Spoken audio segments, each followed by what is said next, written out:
السلام علیکم ورحمۃ اللہ وبرکاتہ۔ الحمد للہ نحمدہ ونستعینہ ونستغفرہ ونؤمن بہ ونتوکل علیہ ونعوذ باللہ من شرور انفسنا ومن سیئات اعمالنا من يهده الله فلا مضل له ومن يضلله فلا هادي له فأعوذ بالله من الشيطان الرجيم بسم الله الرحمن الرحيم ولله على الناس حج البيت من استطاع إليه سبيلا ومن كفر فإن الله غني عن العالمين وقال النبي صلى الله عليه وسلم من أراد الحج فليتعجل آمنت بالله صدق الله مولانا العظيم وصدق رسوله النبي الكريم ونحن على ذلك لمن الشاهدين والشاكرين والحمد للہ رب العالمین۔ تمام حضرات ادب سے ایک مرتبہ درود شریف پڑھ لیجئے۔ اللہم صل علی محمد وعلی آل محمد کما صلیت علی ابراہیم وعلی آل ابراہیم انک حمید مجید۔ اللہم بارک علی محمد وعلی آل محمد کما بارکت علی ابراہیم وعلی آل ابراہیم انک حمید مجید۔ دوستو بزرگو، پچھلے 2 جمعوں سے آپ حضرات کے سامنے حج کی اہمیت و فضیلت پر روشنی ڈال رہا ہوں۔ بہت ساری باتیں رہ گئی ہے۔ اللہ تعالیٰ سے دعا فرمائے کہ اللہ تعالیٰ مجھے صحیح بولنے کی توفیق عطا فرماوے اور ہم سب کو سننے سے زیادہ عمل کرنے کی توفیق عطا فرماوے۔ حدیث کے اندر ہے کہ ایک مرتبہ اللہ کے نبی صلی اللہ علیہ وسلم مینا کی مسجد میں تشریف فرما تھے۔ 2 صحابی تشریف لاتے ہیں، ایک انصاری صحابی اور دوسرے ثقفی صحابی، اور حضرت محمد صلی اللہ علیہ وسلم کے پاس آنے کے بعد یہ ارشاد فرماتے ہیں کہ میں چند سوالات پوچھنے کے لیے آیا ہوں، آپ خود ارشاد فرمائیں یا پھر آپ جیسا چاہے اس طرح سوالات کا جوابات دے دیجیے۔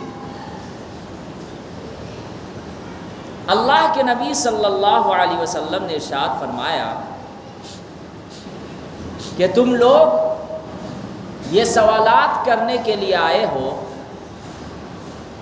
کہ اگر کوئی شخص اپنے گھر سے مسجد حرام کی طرف جاتا ہے تو کیا ثواب؟ اگر کوئی شخص اپنے گھر سے مسجد حرام کی طرف جاتا ہے، یا اس کو یوں کہہ دیجئے کہ بیت اللہ جاتا ہے تو کیا ثواب؟ پھر اللہ کے نبی صلی اللہ علیہ وسلم نے فرمایا کہ تم یہ سوالات کرنے کے لیے آئے ہو کہ طواف کرنے کے بعد جو 2 رکعت کی نماز پڑھی جاتی ہے تو وہ 2 رکعت نماز پڑھنے کا کیا اجر و ثواب ہے۔ اسی طریقے سے اللہ کے نبی صلی اللہ علیہ وسلم نے ارشاد فرمایا کہ تم یہ سوالات کرنے کے لیے آئے ہو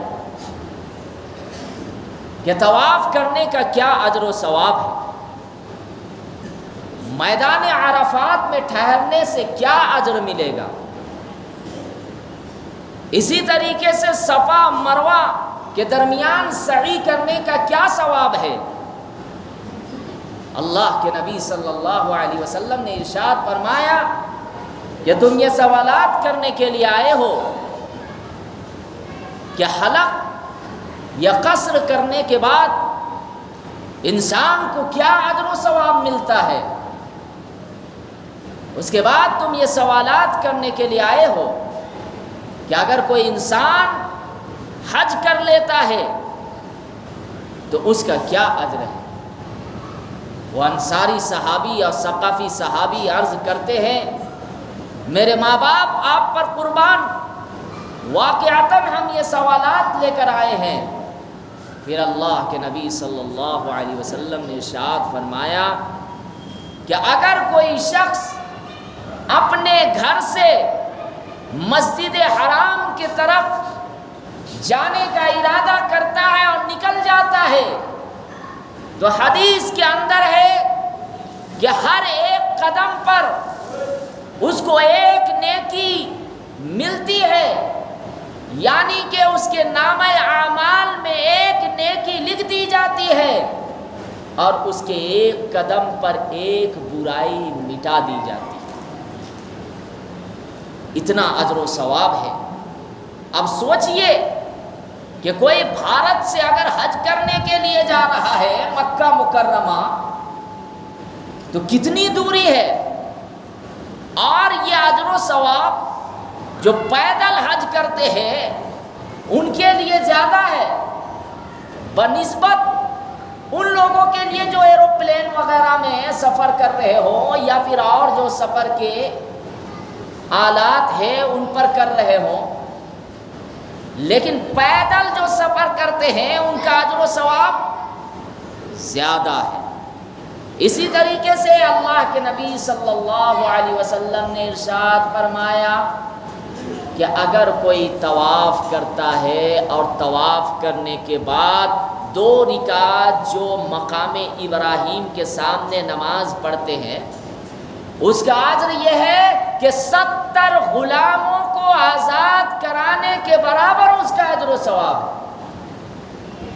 سبحان اللہ۔ اسی طریقے سے اللہ کے نبی صلی اللہ علیہ وسلم نے ارشاد فرمایا کہ جو حاجی میدان عرفات میں ٹھہرتے ہیں، جو کہ یہ فرض ہے، یہ چھوٹ گیا تو حج مکمل نہیں، یہ کیا ہے؟ فرض ہے، ضروری ہے۔ میدان عرفات میں جو حاجی ٹھہرتے ہیں اللہ تبارک و تعالی فرشتوں کے سامنے فخر کرتے ہیں اور یہ کہتے ہیں کہ دیکھو یہ دنیا کے کونے کونے سے میرے لیے آئے، عرفات کے میدان میں ٹھہرے ہوئے ہیں۔ کس لیے ٹھہرے ہوئے ہیں؟ میرے لیے۔ کون کہتے ہیں؟ اللہ تبارک و تعالی۔ اس کے بعد اللہ تعالی فرشتوں سے یہ عرض کرتے ہیں کہ اگر ان کے گناہ بارش کے قطرات، سمندر کے جھاگ کے برابر بھی اگر گناہ ہو تو ان کے گناہ ہم نے معاف کر دیے۔ جو میدان عرفات میں ٹھہرتے ہیں اللہ تبارک و تعالی فرشتوں کے سامنے کیا عرض کر رہے ہیں کہ اگر ان کے گناہ بارش کے قطرات سمندر کے جھاگ کے برابر بھی ہو میں نے ان کے سارے گناہ معاف کر دیا۔ سبحان اللہ۔ مالدار حضرات جو ابھی تک حج کی نیت نہیں کیے ہیں ابھی سے نیت کر لیجئے۔ جب تک آپ نیت نہیں کیجئے گا اللہ قبول نہیں کرتا ہے، اس لیے حدیث ہم لوگوں کو سکھائی جاتی ہے انما الاعمال بالنیات۔ کوئی بھی عبادت ہو خدا کی قسم اگر نیت درست نہیں عبادت اللہ بارگاہ میں قبول نہیں ہو سکتی ہے۔ نماز پڑھنے کے لیے اگر آپ آئے ہیں، جمعہ کی نماز میں شریک ہوئے ہیں، اور اگر نیت اچھی نہیں، اللہ کے بارگاہ میں آپ کی یہ 2 رکعت نماز قبول نہیں ہوگی۔ کوئی آدمی اگر اللہ کے راستے میں نکلا، نیت درست نہیں، خدا کی قسم وہ چلے کے چلے لگا لے، سال بھر لگا لے، لیکن اگر نیت صحیح نہیں ہے، اللہ کے بارگاہ میں ان کا نکلنا قبول نہیں۔ اگر کوئی آدمی رمضان المبارک میں روزہ رکھ رہا ہے، لیکن خدا کی قسم نیت صحیح نہیں ہے، دکھاوا رکھ رہا ہے، اللہ کے بارگاہ میں قبول نہیں۔ اگر کوئی آدمی کسی غریب کی، یتیم کی مدد کر رہا ہے، اللہ کے راستے میں وہ مال خرچ کر رہا ہے، لیکن نیت درست نہیں، اللہ کے بارگاہ میں وہ مال خرچ کرنا بیکار۔ اسی طریقے سے نیت اگر ہماری صحیح رہے گی، نیت کریں گے، اللہ ضرور اپنے گھر کی زیارت نصیب فرمائے گا۔ اسی طریقے سے اللہ کے نبی صلی اللہ علیہ وسلم نے ارشاد فرمایا کہ تمہارا جو سر منڈانا اور یا قصر کرانا، یہ سر منڈانا، اس کے بارے میں اللہ کے نبی نے فرمایا کہ ہر ایک بال کے بدلے میں کوئی بڑے ہلاکت خیز گناہ سے اللہ تعالیٰ کیا کر دیتے ہیں؟ معاف کر دیتے ہیں۔ اسی طریقے سے تمہارا طواف زیارت کرنا، جب تم طواف زیارت کر لیتے ہو تو 2 فرشتے آتے ہیں، اگرچہ ہمیں اس کا احساس نہیں ہوگا، ہم فرشتے کو نہیں دیکھ سکتے، لیکن 2 فرشتے آتے ہیں، اور طواف زیارت جب ہم کر لیتے ہیں تو پھر وہ فرشتے کہتے ہیں حاجی صاحب کو کیا کہ اب آپ کے گناہ سارے کے سارے معاف ہو گئے، آپ کے سارے گناہ معاف ہو گئے، اب عصر نو اعمال کیجئے، یعنی اب آپ جب اعمال کریں گے تو اچھے طریقے سے اعمال کیجئے، گناہوں سے بچیے۔ ایسا نہیں کہ حج کر کے آئے اور زیادہ بگڑ گئے، حج کر کے آئے، نماز پڑھ رہے تھے، نماز چھوڑ دیے، حج کر کے آئے، پھر وہی چوری اور وہی شراب، زناکاری، 19-20 کسی کو چونا لگانا، یہ سب کریں گے تو کوئی کام فائدہ نہیں۔ حج کر کے آئے، نیت ہماری یہ ہونی چاہیے نماز ہم نہیں چھوڑیں گے، نیت یہ ہونی چاہیے کہ نہیں ہم حج سے پہلے اگر کسی سے غلط کام کرتے تھے ہم نہیں کریں گے، حج سے پہلے ہم فلاں گناہ، بڑے گناہ میں مبتلا تھے، کبیرہ گناہ میں، ہم وہ گناہ چھوڑ دیں گے۔ یہ نیت رہیں گی تو کیا ہے، آپ گناہوں سے اس طرح پاک ہو گئے جیسے آج ہی آپ کی پیدائش ہوئی۔ تو یہ حج کی اتنی بڑی فضیلت۔ اب میں آپ حضرات کے سامنے کچھ تاریخی واقعات کے بارے میں تذکرہ کرنا چاہتا ہوں۔ یہ جو زمزم کا پانی ہے، یا حجر اسود ہے، یا میدان عرفات ہے، یہ کیا ہے، اس کے تاریخی واقعات بیان کرنا چاہیے، اس کی کیا فضیلت ہے، زمزم کا پانی کی کیا فضیلت ہے، حجر اسود کی کیا فضیلت ہے، میدان عرفات کی کیا فضیلت ہے، غار حرا کی کیا فضیلت ہے۔ جب ہم اس کو عوام کو بیان کر کے سنائیں گے تو اللہ جب قبول فرما لے گے تو انشاءاللہ اس جگہ عبادت کرنے میں لطف آئے گا، کیا آئے گا، مزہ آئے گا۔ تو یہ زمزم کی پانی، یہ آپ سب ماشاءاللہ پڑھے لکھے ہیں، مختصر میں یہ کب سے ایجاد ہوا، آپ سب کو معلوم ہے کہ اللہ تبارک و تعالی نے حضرت ابراہیم علیہ السلام سے بہت بڑے بڑے امتحانات لیے یا نہیں، اس میں سے 5 امتحانات بہت بڑے بڑے تھے، اور بھی امتحانات لیے، لیکن 5 امتحانات ایسے ہیں جو حضرت ابراہیم علیہ السلام سے اللہ تعالیٰ نے لیے، اور ان 5 امتحانات میں 100/100 سے کامیابی حاصل کی۔ کون؟ حضرت ابراہیم علیہ السلام۔ حضرت ابراہیم علیہ السلام کا ایک بہت بڑا امتحان یہ ہوا کہ جب بچے کی پیدائش ہوئی کافی تمنا کے بعد دعا کرنے کے بعد اللہ تبارک و تعالیٰ نے ان کو ایک بیٹا سے نوازا، جن کا نام حضرت اسماعیل علیہ السلام تھا، جن کو ذبیح اللہ بھی کہتے ہیں۔ حضرت اسماعیل علیہ السلام کی جیسے پیدائش ہوئی، معصوم بچہ، پھر ایک امتحان ہوا۔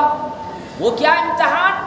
کہ آپ اپنی بیوی اور بچے کو لے جائیے اور ایسی جگہ میں چھوڑ دیجئے جہاں دور دور تک کوئی آبادی کا نام و نشان نہیں، جہاں دور دور تک پانی کا بھی کوئی نام و نشان نہیں۔ ایسی جگہ میں اللہ نے ان کو حکم دیا کہ جاؤ چھوڑ کر آؤ۔ بھائی اللہ کا حکم آیا، نبی تو جب حکم آتا تھا چوں چرا نہیں کرتے تھے۔ آج تو الحمدللہ قرآن ہمارے پاس موجود ہے، نبی صلی اللہ علیہ وسلم کا طریقہ یعنی احادیث ہمارے پاس موجود ہے، لیکن اس میں بھی ہم ٹال مٹول کرتے ہیں، اس میں بھی کیا کرتے ہیں؟ ٹال مٹول۔ لیکن نبی کے دور میں، صحابہ کے دور میں اللہ کا کوئی بھی حکم آتا تھا اس میں چوں چرا نہیں کرتے تھے، اس حکم کو کرتے تھے۔ آج ہم تعویلیں کرتے ہیں، علماء کے سامنے بدتمیزیاں کرتے ہیں کہ نہیں یہ حکم کیوں دے رہے ہیں؟ بھائی میرا پیسہ ہے، ہم بینک میں جمع کر رہے ہیں، میرے پیسے سے انٹرسٹ آ رہا ہے، ہم کیوں نہیں خرچ کریں گے اپنے سے؟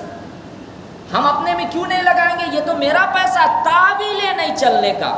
جب اللہ نے فرما دیا کہ نہیں سود حرام ہے تو حرام ہے، اس میں تعویلیں نہیں کرنے کا کہ نہیں یہ میرا پیسہ ہے، میں نے اپنی محنت سے 2 لاکھ روپیہ جمع کیا، اس سے پیسہ آ رہا ہے، میں کیسے دے دوں دوسرے کو؟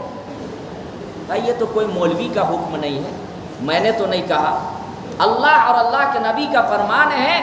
اگر آپ کی مرضی، اگر آپ کھائیں گے یہ گناہ ہے، اتنی سخت گناہ، تو بھائی وہ تعویلیں نہیں کرنے کا۔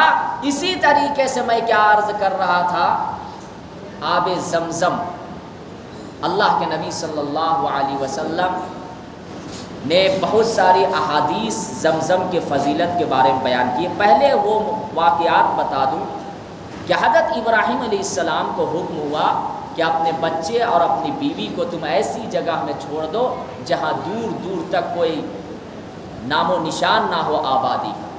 حضرت ابراہیم علیہ السلام جیسے ہی اللہ کا حکم آیا، اپنی بیوی کو اور اپنے بچے کو لے کر ایسی جگہ میں چھوڑ دیے۔ تھوڑا بہت سامان تھا ساتھ میں توشہ بول دیجئے، اور تھوڑا سا پانی تھا۔ یہ کتنا دن چلے گا؟ بھائی چند دن چلا۔ اب ایسی جگہ میں چھوڑ دیے، مختصر میں بتا رہا ہوں ورنہ واقعہ بہت لمبا ہو جائے گا۔ چند دن تک وہ کھانے پینے کی چیزیں چلتی رہی، پانی چلتا رہا، پیتے رہے۔ اس کے بعد پانی بھی ختم۔ اب اس کے بعد بچے کو بھوک لگ رہی ہے۔ حضرت حاجرہ کا دودھ نہیں، بھائی بھوک کی وجہ سے دودھ نہیں، پانی کا کوئی انتظام نہیں، بچہ تڑپ رہا ہے۔ حضرت حاجرہ کبھی صفا پہاڑی پر چڑھتی ہے، کبھی مروہ پہاڑی پر چڑھتی ہے۔ کیوں؟ پانی کی تلاش میں کہ کہیں پانی نظر آ جاوے۔ حضرت حاجرہ کبھی صفا پہاڑی پر چڑھ کے دیکھتی ہے کہ نظر آ جائے کہیں، کبھی مروہ پہاڑی پر چڑھ رہی ہے، پھر بیچ میں بچے کا خیال آتا ہے تو بچے کو دیکھنے کے لیے چلی جاتی ہے۔ اسی دوران حضرت اسماعیل علیہ السلام کی ایڑی سے کیا ہے؟ چشمہ جاری ہوتا ہے۔ جب رگڑتے ہیں بھائی بیتاب سے، بھوک کی بیتابی کی وجہ سے حضرت اسماعیل علیہ السلام اپنی ایڑی کو رگڑ رہے ہیں تو اس سے ایک میٹھا چشمہ جاری ہوتا ہے۔ اور پھر اسی وقت حضرت حاجرہ جب آ کر دیکھتی ہے تو پھر اس کو ایک منڈیر بنا دیتی۔ حدیث کے اندر ہے کہ اگر حضرت حاجرہ اس پانی کو نہیں روکتی اور اس کو منڈیر نہیں بناتی تو وہ اتنا جاری چشمہ ہو جاتا کہ اس کو روکنا مشکل ہو جاتا۔ ایک جگہ تو یہ بھی تذکرہ ہے کہ اگر حضرت حاجرہ زمزم کہہ کے نہیں روکتی تو وہ پانی اتنا ہو جاتا کہ پوری دنیا میں وہ پانی بہہ جاتا۔ اور پھر اس سے لوگ غرق ہو جاتے. بہرحال حضرت اسماعیل علیہ السلام ایڑی کو رگڑے، اس سے پانی بھائی چشمہ جاری ہوا، اسی کو زمزم کہا جاتا ہے. اس کے بعد یہ ہوا کہ یمن سے ایک قبیلہ آ رہے تھے جس کو قبیلہ جرہم کہا جاتا ہے. کیا کہا جاتا تھا؟ قبیلہ جرہم. تو وہ جب سفر کر کے آ رہے تھے تو وہاں پانی کے اثرات دیکھ کر حضرت حاجرہ کی اجازت سے وہیں قیام پذیر ہوئے، یعنی وہیں قیام کیے. حضرت حاجرہ ان کو اجازت دے دی. اس کے بعد جو وہ قبیلہ جرہم تھا، حضرت اسماعیل علیہ السلام کا نکاح انہی کے قبیلے کی ایک لڑکی سے ہوا.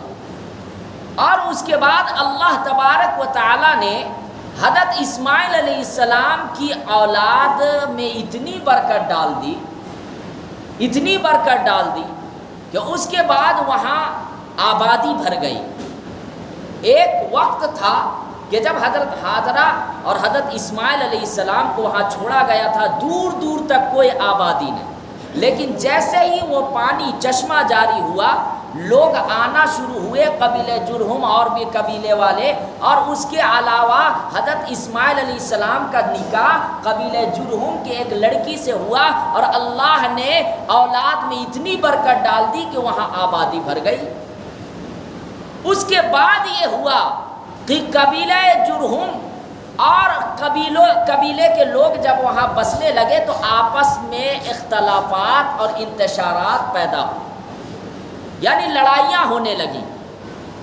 اس کے بعد جب لڑائیاں ہونے لگی تو قبیلہ جرہم کے جو لوگ تھے وہ مکہ کی کچھ امانتوں کو اور اسی طریقے سے حجر اسود کو زمزم کے کنویں میں ڈال دیے. اور کنویں میں ڈالنے کے بعد اس طرح پاٹ کر دیے کہ اوپر سے کوئی نشان نہیں تھا. کیا کہا؟ حجر اسود کا بھی اور زمزم کا بھی بالکل برابر کر دیے. اب اس کے بعد یہ ہوا کہ عبد المطلب جو آپ صلی اللہ علیہ وسلم کے دادا ہے، سب کو معلوم، وہ کئی دن تک لگاتار خواب دیکھ رہے تھے کہ فلاں جگہ زمزم کا کنواں ہے، آپ وہاں کھدائی شروع کریں. عبد المطلب اس پر دھیان نہیں دے رہے تھے، لیکن کئی دن تک ایک ہی خواب جب ان کو نظر آتے رہے تو اب اس کے بعد اپنے بیٹے حارث بن عبد المطلب حارث کو لے کر گئے اور کھدائی شروع کی، جس جگہ خواب کے اندر نشاندہی بھی کرایا گیا کہ آپ وہاں کھدائی شروع کریں، زمزم کا کنواں نکلے گا. بہرحال جب حضرت عبد المطلب اور ان کے بیٹے کھدائی شروع کرنے لگے تو پھر زمزم کا کنواں نظر آیا، پانی بھی نکلنے لگا. اب قریش کے جو دیگر قبیلے کے لوگ تھے تو قریش کے لوگ آئے اور کہنے لگے کہ نہیں، یہ پانی کے حقدار آپ صرف نہیں ہو سکتے، یہ پانی کے حقدار ہم سب ہیں. عبد المطلب نے کہا کہ بھائی اللہ نے یہ پانی ہمیں نوازا ہے، خواب ہمیں دکھایا، مالک ہم ہی بنیں گے. تو قریش کے جو دیگر قبائل کے لوگ تھے کہنے لگے نہیں، ایسا نہیں ہوگا، اس پانی کے حقدار ہم سب ہیں، تم اکیلے نہیں بن سکتے ہو. عبد المطلب نے کہا کہ ایسا تو ہو نہیں سکتا. پھر سب کے رائے مشورہ سے یہ بات طے ہوئی کہ مکہ معظمہ میں ایک کاہنہ رہتی، چلو اسی سے فیصلہ کرواتے ہیں، وہ کاہنہ جو کہیں گی اس پر ہم سب مانیں گے اور وہ متفق فیصلہ ہوگا. بہرحال جب یہ بات ہو گئی کہ ہاں چلو مکہ معظمہ، سفر شروع کیے. سفر شروع کرتے کرتے اچانک لوگ جو پانی رکھے ہوئے تھے بوتل میں، وہ پانی ختم ہو گیا، یا مشکیزہ میں پانی رکھے ہوئے تھے اس دور میں، پانی ختم ہو گیا. اب پیاس کی شدت کی وجہ سے لوگ تڑپنے لگے. عبد المطلب کے ساتھ جتنے بھی لوگ سفر کے لیے نکلے تھے مکہ معظمہ، تو وہ پیاس کی وجہ سے کیا ہونے لگے؟ تڑپنے لگے، یہاں تک کہ مرنے کی نوبت آ گئی. ایک دو انتقال بھی ہو گئے. اب اس کے بعد جب تھوڑے سے چند لوگوں کے پاس پانی تھا تو دوسرے جب پانی طلب کرنے لگے تو کہنے لگے نہیں پانی میں نہیں دوں گا، اگر میں یہ تھوڑا سا پانی تمہیں دے دیتا ہوں تو میں پیاس سے مر جاؤں گا۔ عبد المطلب نے کہا کہ دیکھو ایسا کرو کہ ہر ایک آدمی قبر تیار کرو، اگر ہم میں سے کوئی مرے تو اس کو یہیں پہ دفن کر دیا جائے۔ اب وہیں پہ سب قبر کھود کر بیٹھ گئے۔ عبد المطلب نے سوچا کہ اگر ہم لوگ یہیں بیٹھتے ہیں ہاتھ سر پہ ہاتھ رکھ کر تو بھائی ایسے نہ ویسے تو مرنا ہی ہے، کیوں نہ ہم لوگ آگے بڑھے، پانی کی تلاش کرے، ہو سکتا ہے کہ اللہ تعالیٰ پانی یہاں جنگل میں دے دے۔ اب اس کے بعد عبد المطلب جیسے اپنی اونٹنی کو اٹھاتے ہیں تو ان کی اونٹنی کے کھور سے نیچے سے پانی جاری ہو جاتا ہے۔ جب پانی جاری ہوتا ہے تو سب لوگ دیکھ کر نعرہ تکبیر بلند کرتے ہیں، اور اس کے بعد جو قریش کے دیگر قبیلے کے لوگ تھے وہ کہنے لگے خدا کی قسم اللہ نے اس جنگل میں آپ کو پانی سے نوازا، وہی اللہ آپ کو زمزم پانی سے بھی نوازا ہے، اور اس زمزم کے کنویں کا مالک آپ ہیں، ہم لوگ نہیں۔ اس کے بعد معافی مانگے وہ لوگ کہ نہیں، جب اس جگہ آپ کو اللہ نے پانی سے نوازا تو بھائی زمزم کا کنواں بھی آپ کو اللہ نے نوازا ہے۔ معافی مانگ کر اس کے بعد سب لوگ اپنے وطن آ گئے۔ تو یہ کچھ تاریخی واقعات تھے۔ اب دیکھیے زمزم کے پانی کی فضیلت۔ زمزم کی پانی اللہ کے نبی صلی اللہ علیہ وسلم نے ارشاد فرمایا، حدیث کے اندر ہے کہ روئے زمین پر سب سے بہترین پانی اگر کوئی ہے تو وہ زمزم کا پانی۔ وہ کیسے؟ آپ سب کو معلوم ہوگا کہ اللہ کے نبی صلی اللہ علیہ وسلم کے سینے مبارک کو چاک کیا گیا تھا، اور اس کے بعد قلب اطہر کو نکالا گیا تھا، اور قلب اطہر کو دھویا بھی گیا تھا۔ اب دیکھیے جنت سے تشت آیا تھا، جنت سے تشت پلیٹ لایا گیا تھا، تو کیا جنت سے پانی نہیں آ سکتا تھا؟ لیکن جنت سے پانی نہیں آیا، بلکہ اللہ کے نبی صلی اللہ علیہ وسلم کے قلب اطہر کو، دل مبارک کو اگر دھویا گیا تو زمزم کے پانی سے۔ کس سے؟ زمزم کے پانی سے۔ اس سے علماء کرام یہ بتاتے ہیں کہ یہ پانی تمام پانیوں سے افضل ہے۔ یہ پانی اگر آپ کو مل جائے تو آپ اسے ادب و احترام سے پیا کریں، اسے عام پانی سمجھ کر نہ پیا کریں۔ میں نے کچھ لوگوں کو دیکھا کہ پانی جب حاجی لوگ لاتے ہیں کچھ دن تک تو اس کو بڑے ادب و احترام کے ساتھ پانی کو رکھتے ہیں، پیتے ہیں، لیکن اس کے بعد وہ عام پانی کی طرح ہو جاتا ہے۔ کچھ لوگ تو اس کو یوں ہی پھینک بھی دیتے ہیں۔ یہ بہت غلط بات ہے۔ ایسا جو کرتے ہیں یہ کوئی عام پانی نہیں ہے۔ یہ پانی کی فضیلت یہ بھی ہے، خصوصیات بھی میں آپ کو بتا دوں کہ پانی، یہ زمزم کا پانی کبھی ختم نہیں ہوتا۔ تاریخ کی کتاب میں ہے کہ ایک مرتبہ زمزم کے کنویں پر ایک حبشی گر گیا اور مر گیا۔ تاریخ کی کتاب میں ہے، آپ مطالعہ کریں۔ ایک حبشی ایک مرتبہ زمزم کے بہت پہلے زمزم کے کنویں پر گر کر مر گیا۔ اس کے بعد زمزم کے کنویں سے پورا پانی کو نکالا گیا، پورا پانی کو نکالا گیا۔ اس کے بعد لوگ کیا دیکھتے ہیں کہ حجر اسود کے طرف سے پانی اس طرح تیزی سے آنا شروع ہوا کہ اس کو روکنا مشکل ہو گیا۔ حجر اسود کے طرف سے پانی آنا شروع ہوا اور زمزم کا کنواں بھر گیا۔ اب آپ کہیں گے یہ کیسے ہو سکتا ہے؟ اللہ ہر چیز پر قدرت ہے، وَهُوَ عَلَى كُلِّ شَيْءٍ قَدِيرٌ۔ اللہ تو ہر چیز پر قدرت رکھتا ہے۔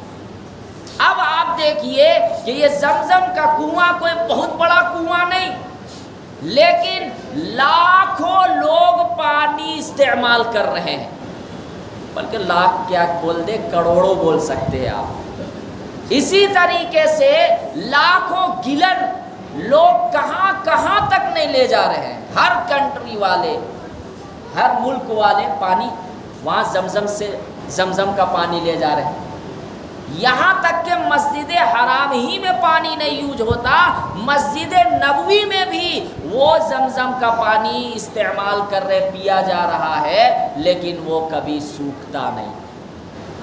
اور کنواں رہے تو خدا کی قسم ایک دن میں وہ سوکھ جائے گا جتنا پانی استعمال ہو رہا ہے، لیکن زمزم کی پانی کی خصوصیت یہ اللہ کی قدرت ہے، یہ انسان کی قدرت نہیں۔ لوگ حیران رہتے ہیں کہ یہ کیسے ہو سکتا ہے کہ ایک کنواں اور اتنا پانی استعمال ہو رہا ہے، کروڑوں میں لوگ استعمال کر رہے ہیں، لاکھوں گلن ملک والے لے جا رہے ہیں، حاجی لوگ لے کے جا رہے ہیں، اس کے باوجود یہ پانی کیوں ختم نہیں ہوتا؟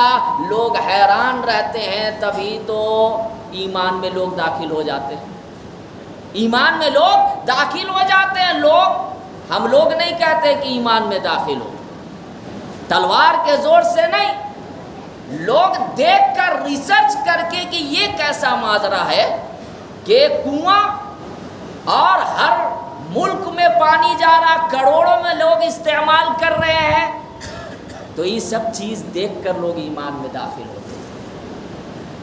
تو یہ پانی کی خصوصیت ہے۔ اسی طریقے سے حدیث میں ہے کہ اللہ کے نبی صلی اللہ علیہ وسلم نے فرمایا کہ یہ پانی پیاس کے ساتھ بھوک بھی مٹاتی ہے۔ اب کہیں گے کیسے؟ حقیقت بات ہے کہ زمزم کے پانی، جو لوگ حاجی حج کر کے آ چکے ہیں الحمدللہ، جب وہ طواف کرتے ہیں، تھک جاتے ہیں یا بھوک بھی لگتی ہے، تو وہ زمزم کا پانی جب پیتے ہیں تو ان کی بھوک بھی مٹ جاتی ہے۔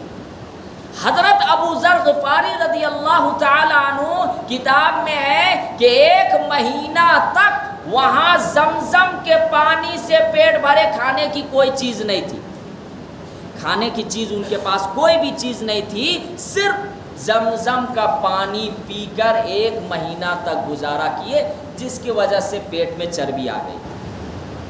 تو کیا ہے کہ یہ بھوک بھی مٹا رہی ہے، پیاس بھی مٹا رہی ہے۔ اسی طریقے سے زمزم کے پانی کی فضیلت یہ ہے کہ یہ موجب شفا بھی ہے۔ یہ کیا ہے؟ موجب شفا بھی ہے۔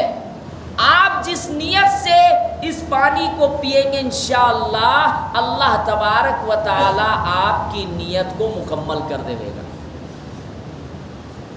اگر آپ اس نیت سے پیئیں گے کہ ہمارے اندر فلاں بیماری ہے، اللہ ہمیں شفا دے دیجئے، انشاءاللہ اللہ تعالیٰ شفا عطا فرمائیں گے۔ اسی طریقے سے زمزم کی پانی کی خاصیت یہ ہے کہ اگر کوئی آدمی اس پانی کو پیے اور کہے کہ مجھے علم عطا فرمائیے، تو اللہ تعالیٰ آپ کو علم سے بھی نوازیں گے۔